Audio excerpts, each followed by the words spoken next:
Hey everyone, Dan here. Before we get into it, if you enjoy these videos, please hit the like and subscribe button. And keep in mind that these are my own thoughts, opinions, and ideas. These are not meant to be, nor should you take them as, investment or trading advice in any way, shape, or form. Do your own due diligence, put in the work for yourself, and make your decisions based on that. Enjoy. Alright folks, here we are after market close on Thursday, March 21st. We're going to take a look at Rumble today. So I've had a few messages, a few different places asking for me to do a video on Rumble. So I figured I would acquiesce and come in and do that.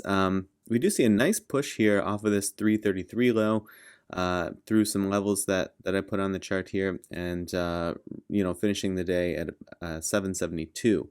Nearest in level that I have to the upside is 790. So if it can flip 790 from support to resistance, you see it wasn't able to hold it here, but it's sort of wrestling with it at the moment.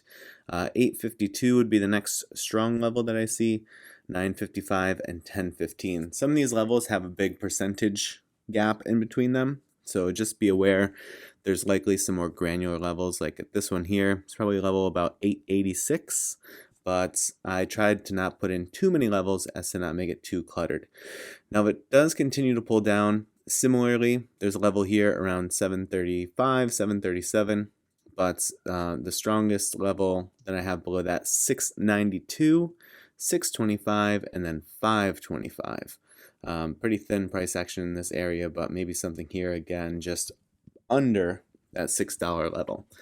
So we'll see if it wants to push or if it's going to pull back at all. This is a pretty swift run up from that 333, so we'll see if it has sort of, continuing positive bullish sentiment in the market, or if at some point the bulls get a little bit exhausted. We do see volume has mostly died down, not quite as low as it was back here, it looks to me, with some pickups still happening, but it would probably need some more continuous sustained volume in order to continue to push, in my just estimation.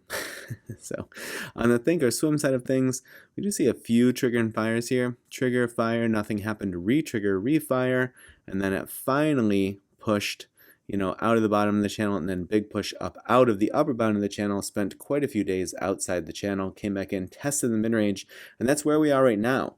We're basically on the back end of a push up out of the channel, and then a pull into the mid-range, which is what we always expect, what we look for, and we always say, what does it do when it retests the mid-range? Well, what it's doing right now is a couple more triggers and fires, and for the time being at least, showing support over the mid-range. So giving some potentiality to that idea that, the bulls may have more that they want to do here before something of a more consistent or more unconstrained drawdown takes place. So we'll see, but the upper bound of the channel right now is situated at 857, the lower bound at 610. So as long as it stays within the channel, that's where it is right now. Keep in mind this channel is dynamic, so it does change as price action gets put in. 734 right at the mid-range, so if it does continue to play out there for a while, that would be sort of the range in which I would expect it to kind of maintain. But nice big bullish push here, very nice symmetrical move, and then just a little dippy-do on the bearish momentum, a whole lot of nothing basically, and now it's sort of like picking up bullish momentum, but again just sort of like in these little baby sticks. So we'll see if anything more substantial can come about in the coming days and weeks and push any of these levels that we have on the chart. And then if folks are interested as we get through or to the higher or lower levels on the chart, leave me a comment if you'd like me to come do an update on it at that point. All right, folks, I hope that your trading week has been going well, and as always, I appreciate you watching, and I will see you in the next video.